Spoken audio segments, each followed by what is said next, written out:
Josh Busick, Agency Director here at Symmetry Financial Group. With me today, I have one of my agency owners, Jason Hayes, on the line with me as well. And what we really wanted to talk with you guys about today is really the difference in the mindset of I can't versus I won't. There's nothing I've seen in this business that will. Well, first of all, there's nothing more untrue than the mindset of I can't. That's something that, I was in getting ready for this, and what spurred this thought was I was on Facebook a couple of weeks ago, and there was some type of a motivational video that talked about how the word can't is the most overused and false word in our vocabulary. And as I got to thinking on that and paying attention to how many times I was catching myself saying it and everything, I realized it's not just the most overused and false word in our vocabulary. It's the most false mindset that we can buy into. And in this business, there's nothing that will hold you back or eventually put you out of this business than having that can't mindset. And we really wanted to kind of dig in and discuss with you guys the differences in, can't versus admitting that we won't. Admitting that we do have the ability to, but we just won't. Because there's nothing in this business. There's hardly anything in life in general that we honestly don't have the ability to do something about, right? I can't is saying we don't have the ability to do anything about it. Therefore, we have zero responsibility attached to it, right? And that's so untrue of hardly anything in life. But I can guarantee you, in this business, there is nothing in this business that you literally can't do, right? We've seen people make, John Ziller make 900 dials every weekend to be the top producer. We've seen story after story, and one of the reasons I have Jason on the line with me here is because we're going to talk about him and how he's proved this true over the last year.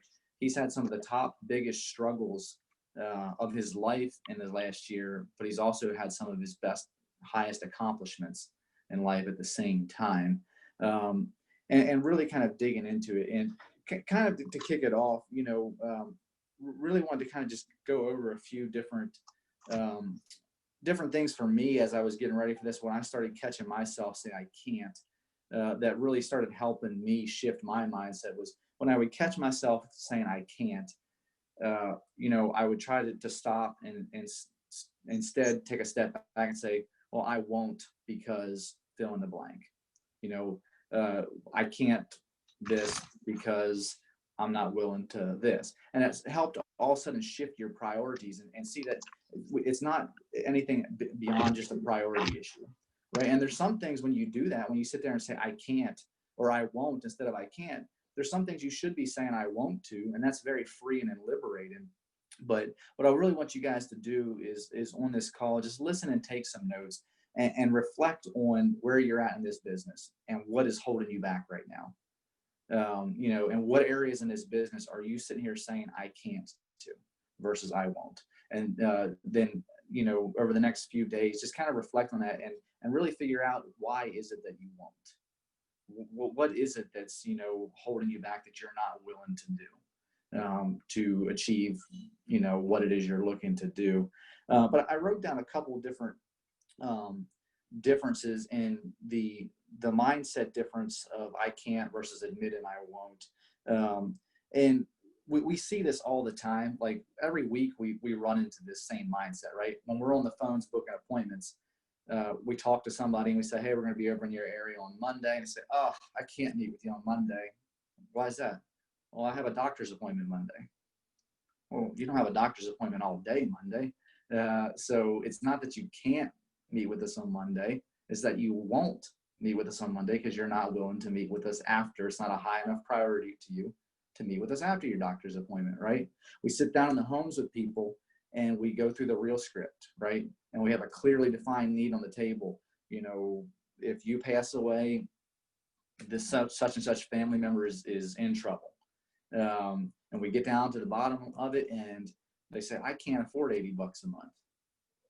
Well, we know from the outside looking in that that's not true, right? They can afford $80 a month. They won't afford $80 a month. They won't spend $80 a month because having cable is a higher priority to them than mortgage protection, right? And we say that's so silly when we're sitting there and we're from the outside looking in. We say that's so insane that they're saying I can't. I mean, come on, let's be adults. You can. But how many times do we do the same thing in this business, right? Whether it's putting in enough dials and resolving 90% of your leads over the phone, we say, for some reason I can't resolve 90% of my leads over the phone on the weekend.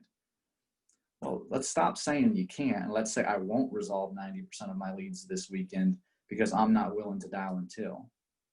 Or I can't resolve 90% of my leads this weekend because my fear of bothering people is a higher priority to me than my income, right? Well, when we start to reflect whatever it is in this business, whether it's resolving leads, whether it's purchasing enough leads, don't say I can't purchase enough leads to have the amount of appointments I need for my income. Say I won't, because I don't have a high enough belief in myself that I'm going to see a return on the investment, right? When you start to suddenly shift that mindset, it kind of starts to make you take a look at your priorities.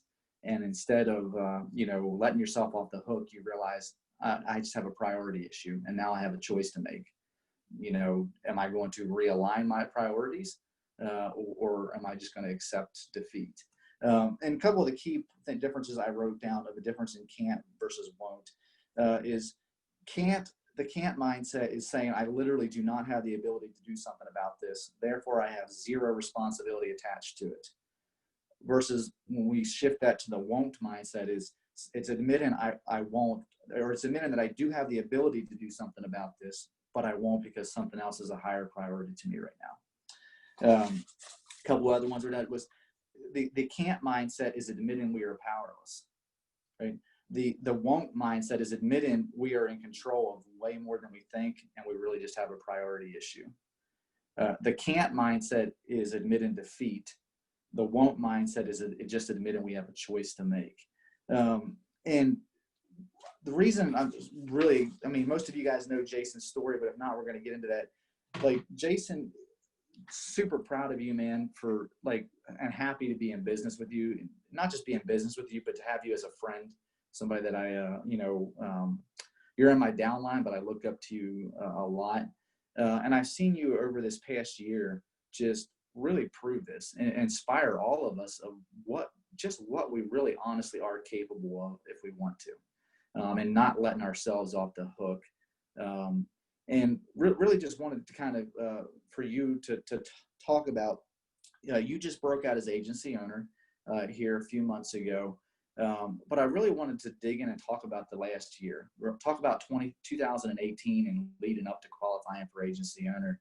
Because from the outside looking in, it might just be, well, man, Jason Hayes, he's just Superman. Like, I can't this because, I'm not Jason Hayes. And really what I saw you do over this last year of going through the trials and tribulations and qualifying for agency owner was just several different times you stop and instead of saying, and just saying, I'm not going to adapt that can't mindset and do it. So, Jason, introduce yourself, man, to tell everybody a little about who you are, where you came from, and, we'll go from there.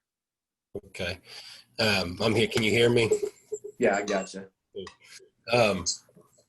Jason Hayes, director Josh Busick. Just honored to be so.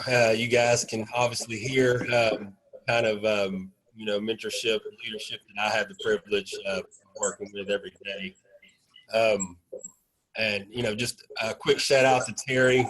I didn't know all the work that you put in, girl. You're amazing. Found out since I've become an agency owner what all kind of it entails, and, kudos to you for sure. So just want to throw some appreciation there. And, also from the support that you've given me, on Facebook and things like that. I really appreciate it. It means a lot to me. But very fortunate to be in this hierarchy. I mean, I remember talking to Jimmy right after my most recent surgery, and he texted me, after I qualified for agency owner, and congratulated me and everything. And I told him what an honor it was to be in this particular organization. Not just super thankful. Then I applied to Josh's add, but to be in an organization with Trey and Jimmy as my hierarchy is just, I told him I felt like it was just it's the perfect fit, you know, and it's just the way I truly feel. But so I started full-time February 2018. I came from I was a purchasing manager for a small corporation here in Memphis, Tennessee, where I live. Did that for 15 years. Was making about $60,000 a year. Just knew that I hated going to work. I mean, it was a dead end job. Started to hear terms like, you know, you've topped out. This is all we're going to be able to do for you here. And that was on top of making maybe 2-3% raises over the past 5 years. So wasn't a huge incremental change every year anyway. But so just wanted more for myself. I mean, wife, 3 kids. Wanted a different lifestyle for us. I was super hungry, when Josh found me, and that was my vehicle. Made it to that first conference in the middle of waiting on my licensing to come through. It actually came through on the drive to, I drove from Memphis to Raleigh. We had the conferences in Raleigh then, and got my license on the way. And I remember texting my wife. I was sitting on the back row, one of the back 2 rows, I believe, and texting my wife.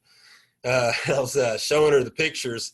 That year I think we had a marching band that kind of brought us out, and I sent her the video, and she was like, "Is that a marching band?" I said, "Yeah." I said, "This is it. This is home. This is where we're gonna post up, and we're gonna make it happen here. These are the people that I want to be with." And hadn't even had the opportunity to meet so many people, the names that I see just on this screen here that I'm looking at, that I've had the relationships, opportunity to build relationships with so many of these people on here. Didn't even know these guys and girls yet, but knew that this is where I wanted to be, and was ready to get out of where I was. Yeah, and I'd be remiss if I didn't say I am extremely fortunate that you applied to my ad as well. We all know how many Symmetry ads are out there on ZipRecruiter. It just so happened that you clicked on mine, so I'm extremely, extremely fortunate with that. But we've watched you, from the very beginning. You started here late 2017 part-time, and we watched you real quickly right off the bat doing this part-time go out and write $15,000 to $20,000 in business, even while balancing work, balancing picking up kids from school, making dinner. I mean, a lot of times, me and Kim would be talking to you on the phone or somewhere, we're driving, you'd be there making dinner. Like, where in the world does this guy find all the time to do all this stuff? But somebody's got a little background noise there. If they could make sure to look at your phone and mute out. But I really wanted to talk about, really the last, 15, 16 months or so. You started working on recruiting and building in January of 2018. You started here full-time in February of 2018. And you really quickly hit key leader. You hit key leader, and I believe you qualified in March and April of 2018. So in May, they officially announced you as a key leader. And things were going great, man. You were fired up. I was fired up for you. And things were seemingly good. We were starting to map out an agency owner run for you. And then along comes the summer of 2018, and kind of a monkey wrench got through in the works. If you don't mind, just share with people, about what happened, about, going from being on the high to, getting that news, and, what that was like mindset wise for you. Sure. So yeah, I went full-time in February. I made the change from a W-2 employee to business owner.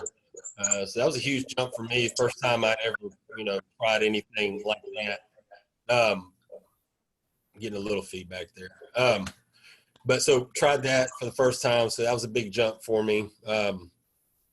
I had started recruiting my last month of actually being with my company, with my office door closed. I started building at that time, and February went full time. And my first guy that I brought in, John Clayton, if any of you guys know him, he is a promoter of this business, and he is a builder, and he, changed my business from the jump, and he's a key part of why I got the key leader in those next two. I mean, February is my first full-time month, happened to be my best month at that point. 100% engaged in it on a full-time basis made a huge difference. And then, March and April, made our key leader run. John and we got Trey Benton in there. We made a good, four-person run there and hit key leader. And then, July happened. Sunday after July 4th, I remember, I think it was July 8th, I'm not sure. Just started having these pains, in my side, and it got to where I couldn't sleep at night, that kind of thing. So went to the emergency room. They ran the scans on me. They said, yes, you do have rupture in your appendix, and you've got some infection, some leakage in there, but we also think we see some malignancy.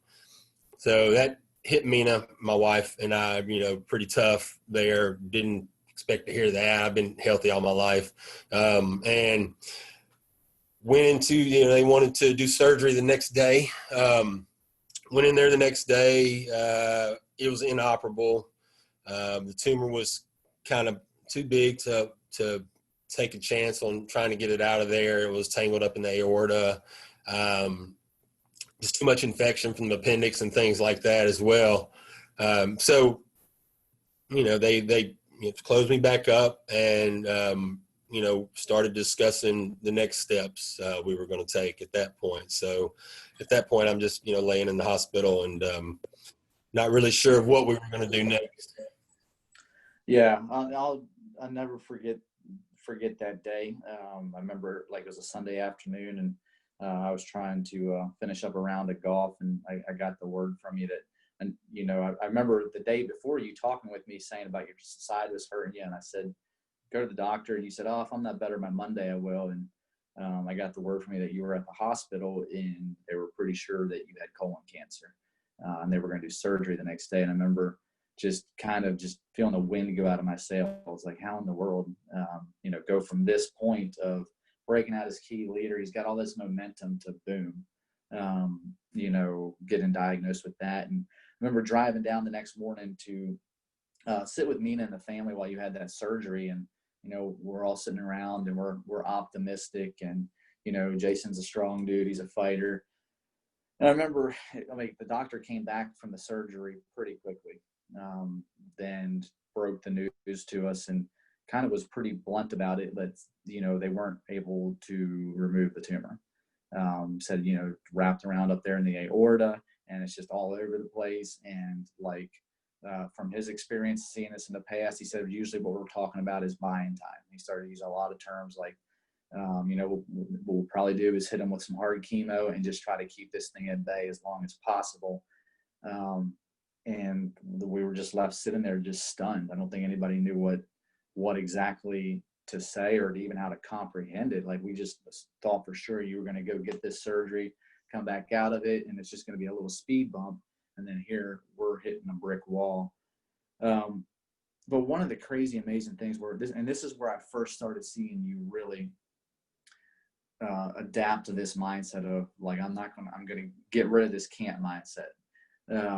Was, the family sat around and they talked about how, you were still back, you hadn't even come out of the surgery yet, and they were discussing with you of how are we going to break this news to Jason?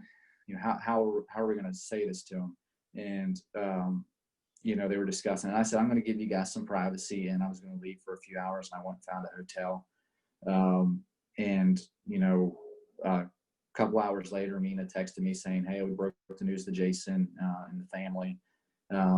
You can go ahead and come on back and see Jason. And I remember being really apprehensive to come up there and see you, because I was like, I don't know what to say. I don't know what to say. I don't know, I'm just speechless and in shock. And as soon as I walked into that room, there was just it wasn't a, defeated, ness in that room. There was just a confidence. And the first thing you did was you just gave me a fist bump and you said, it's time to be a Buffalo. And this is gonna happen. We're gonna get through it, and it's time to be a Buffalo. Which a lot of people see us throw around that term with you, calling you the Buffalo and this and that. Explain that mindset. Explain of how one, what did you mean by that? But then two, just how going from coming out of surgery, getting that news broke to you, there was not a doubt in your mind that night that you were going to beat this and come through on the other side. The Buffalo thing is pretty cool and it's fun. And we have fun with it. I love it. That comes from the second book after reading Go for No, the next book you recommended was Take the Stairs by Rory Vaden. I'm thinking most folks on this call have read that book already. If you haven't, definitely should be on your list. Get with your upline for sure. But that's one. And really, I like, he's got a few books out that I like. So I just like Roy as an author. But he talks about, the Buffalo. He grew up in the plains of where Colorado and Kansas meet. And it's kind of more of a flatland, plains type environment there. And they've got cows and buffalo. And, the story is when the storm comes, you see the cows running away from it. Hence leaving them in the storm longer, right? Because the storm's trailing them. Finally, it catches them. They're still running. It stays with them longer, and finally it passes them by. Whereas the buffalo charge right at the storm and really try to take it head on and minimize that time that they're going through hell, right, through that storm. And so that was just something that really, spoke to me when I read the book. And in all honesty, we had just taken a vacation to Yellowstone, like in June, the month before I was diagnosed, and buffalo are everywhere. And you get out of their way. They're coming through, they're coming down the street, you stop, you admire, and they control, what happens next. So they're just huge, massive, majestic animals of power. And I was like, that's kind of war cry or whatever you want to call it, that I want to take on, a mentality that I want to take on there.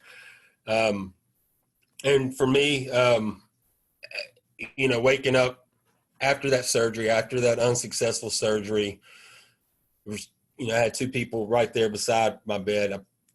Like I said earlier, I've got a wife and 3 kids. I was a single dad for, the first 12 years of my oldest daughter's life. So, she's my baby girl. She was at one side of the bed. My wife was at the other side. And I remember waking up and my wife telling me, I asked her, the first question is, did we get it? And her having to say, well, and try to, and I don't even remember what the next words were, but they were along the lines of, no, we didn't. And we have to go, and do this instead. And I just remember the look on her face and never wanting to put her through that again. I was definitely upset, obviously, but I did not want to put her through that pain again. And my oldest daughter crying and things like that. And I started thinking, man, my wife and I at that time, we'll be married 6 years this September. So we just been married, almost 5 years. I was thinking, man, I just met my soulmate. I've got my oldest daughter graduating high school next year. Just really started going full time in this amazing opportunity that's going to provide for us the lifestyle we want. There's no way in hell that I'm letting this get me. Not right now, it's just, so that was a big part of why I took on that mentality. And then, the visualization that I had every morning going forward, the way I started every day was picturing my wife, and being able to say to her, ask her if we got it the second time, and, her being able to say yes. And that's what happened. And that was a lovely day. Yeah, I remember that night coming away from there such awe. Just remember like going into that room, just coming into that room, feeling so defeated myself and not know what to say to you. And then leaving that night after that first unsuccessful surgery of like, you inspired my confidence. Like I was like, there was just zero doubt in your mind. Like you were not going to accept that you couldn't beat this. But what you did next then is what blew us all away.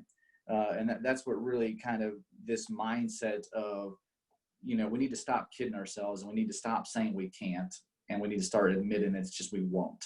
Because what you started to accomplish and do next was incredible. You come home from the hospital, you know, after having that unsuccessful surgery. That was like in July, and you know, had to beat the infection and stuff before they'd even let you home. So there was some time before they even let you come home.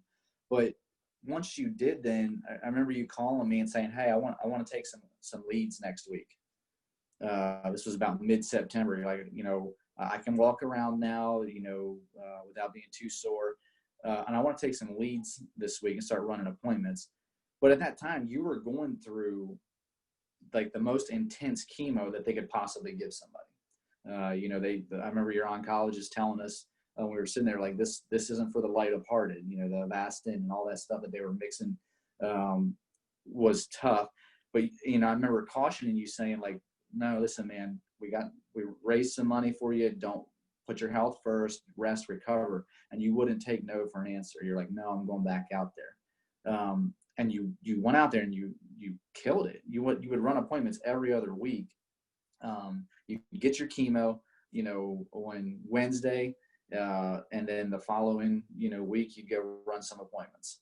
And you started having $8,000 weeks, $10,000 weeks, like, and you'd go out in, you know, month over month and running 2 weeks worth of appointments, put up $15,000 to $20,000 of production.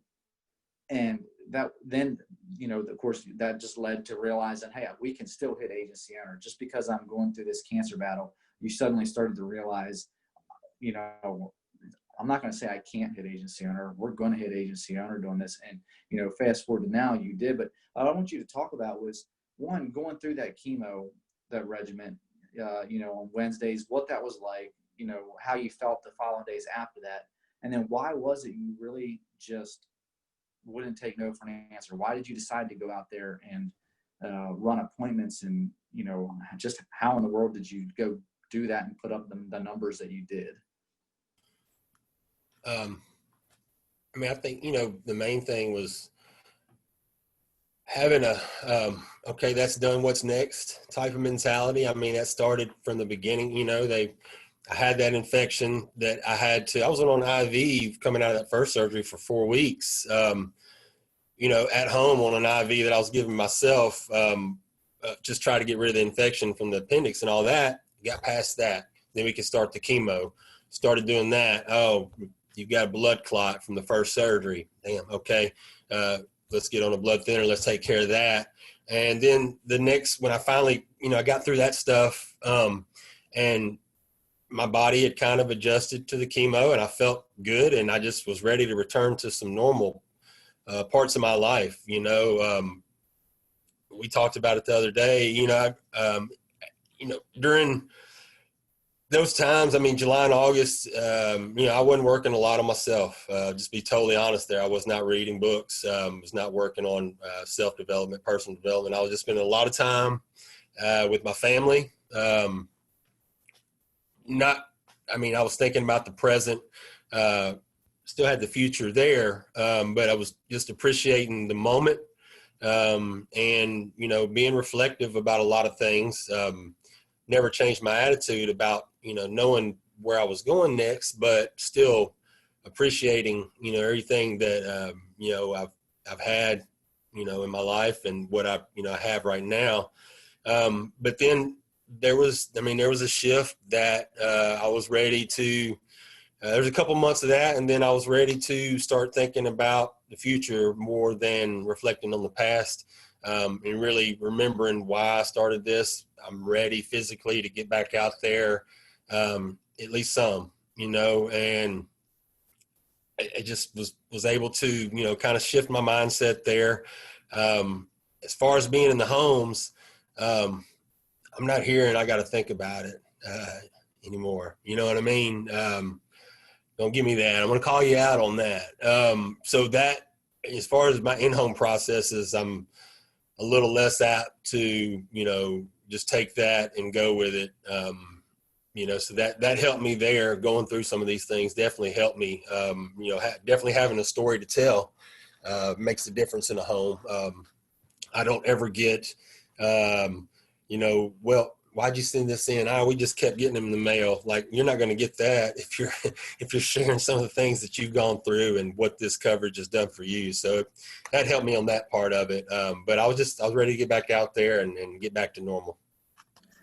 I mean, to hear you say it, you make it sound like it was no big deal and, you were physically ready to. But I know there was days I was talking to you where you were feeling beat. You were feeling sick, sick to your stomach, the chemo wearing on you. But you had this determination that you were going to do it anyway. And you put a lot of us to shame. I mean, I got the numbers. October, running appointments every other week. You did 10,600 in business. In November, running appointments every other week. You did just shy of 15. In December, Christmas, chemo, running appointments every other week. You did just shy of 15. January, you did just shy of 20. So like you just really proved to all of us of like what we're really truly capable of. You've inspired so many of us here. I want to talk about, well, first off, I want to ask, what was it like, give everybody the news first off, your, the next surgery was successful. You give everybody the update where you're at now with things. Okay. Yeah. Had surgery on March 6th. A long wait on that. It was initially supposed to be the last week in November, and then things happened. We weren't sure if insurance was going to cover a part of it there in February. That was a tough month for us. Got all that worked out, got over that hurdle, had surgery on March 6th. They removed everything. He removed everything he could see. I feel like I have one of the best surgical oncologists in the world. So I trust that man, obviously, with my life. And Josh, I know you were there, and he came out and talked to the family, in the way he described it to you guys. I mean, he got everything he saw. He felt around organs, squeezed the liver, whatever, not to be too graphic there. But, I mean, everything, they felt like that, everything that they could see. And then, there was one little area where he just was like, I was cutting and I was cutting and I was cutting, and I just got to where I couldn't cut anymore. So we're going to do some radiation to, hit that hard. And I'm taking chemotherapy as well. It's in a pill format, so that's a lot easier than going to the cancer center and getting an infusion and things like that. But so a mix of radiation and chemo right now. Radiation is last day today, done with that. So that's freaking awesome there.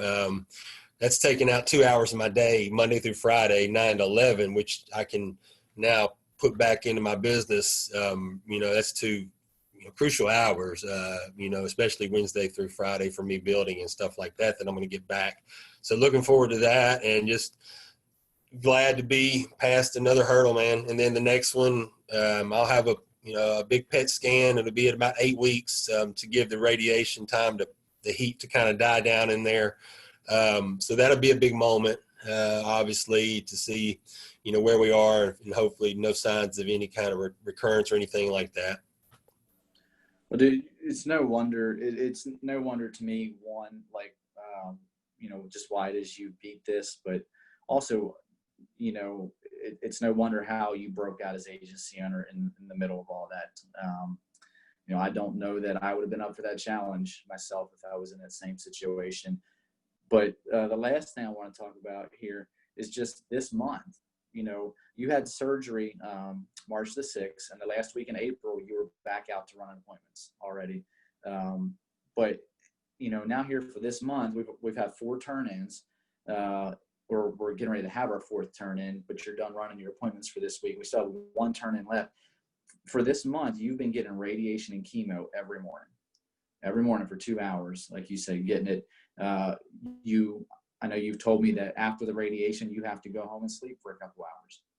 I know there was a lot of adjustment with the nausea, but for this month already, you're currently have submitted $20,779 in APV in 4 weeks with getting that done every single day.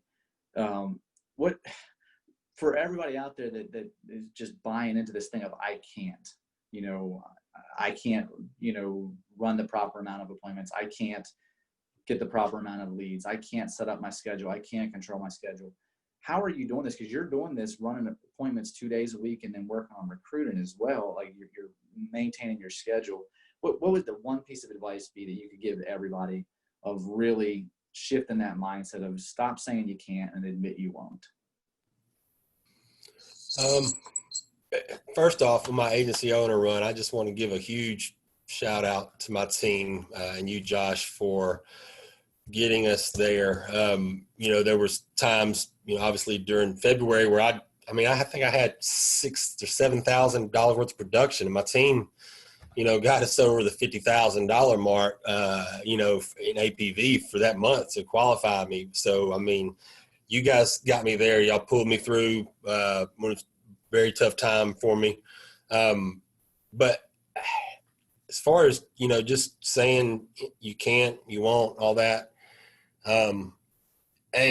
We talked about this, and this is a level of uncomfortability for me talking about myself, and just really trying to get used to that. And, I know like Jimmy tells us, if you're not uncomfortable in this business, you're not growing. And so this is a big step for me, to share my story. And, I talked to my wife a little bit about it. Like, I feel like we've done this before. Everybody knows my story, blah, blah, blah. Way to go, man. We're proud of you. But she's like, no, you're going to have to get used to it. And feel like my story is really just beginning to start. But just like Marlon, when he talks, Marlon Faulkner is one of my favorites here to hear him speak.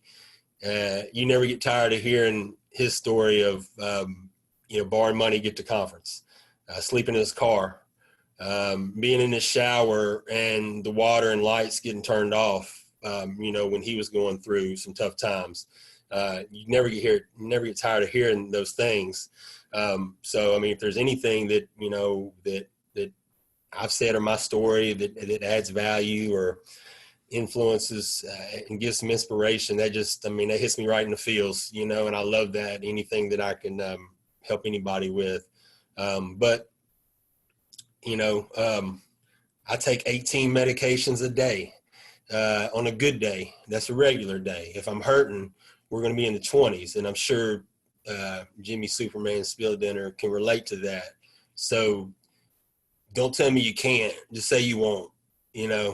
That's what I would say to that, and just keep it short and simple. And I'm not trying to pat myself on the back by any means. But I'm just a regular guy starting this business, man. And, if I can do it, anybody can do it. There's no doubt about that. Killer, man. Well, if anybody has the right to say, don't tell me you can't, tell me you won't, you have definitely earned the right to say that for sure. Well, guys, to wrap this up, what I really want to just kind of lay out a challenge to everybody over the next 30 days. I really want us all to really try to adapt and eliminate this vocabulary and mindset of I can't. And I want us to sit, I know I've been doing it the last week or two of every time I catch myself saying I can't, stopping and really saying, no, I won't, because fill in the blanks. And I want you guys to as this week wraps up and we start looking at the final week of May and pushing Trey to his final month of 110, I really want you to think what area in your business is holding you back right now. Whether it's on the production side, whether it's on the building side, whether it's being a leader, whether it's working on personal growth, whether it's whatever. What area is it in your business that you're saying I can't to? And I want you to sit there, and I want you to really to sink your teeth in on that, and then ask yourself the question, no, I won't, because fill in the blank. I instead of saying I can't become a leader, say I won't become a leader because I'm not willing to do the things to lead by example.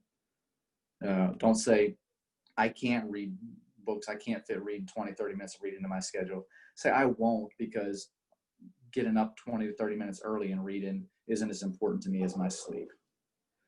Whatever it is, just answer yourself the question. When you catch yourself saying, I can't, figure out the places of your business that are holding you back right now and ask yourself, why is it you won't?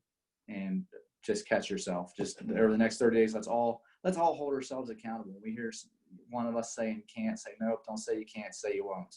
I give people, anybody on here, permission to, when you hear me say that, because I mean that's something I'm working on too. I was surprised last week when I started paying attention how many times I was catching myself say that. And let's all hold each other accountable and say, no, don't say you can't, say you won't, and admit why it is you won't. So hope we'll wrap that up, guys. I hope that was somehow, some way what some of you needed to hear.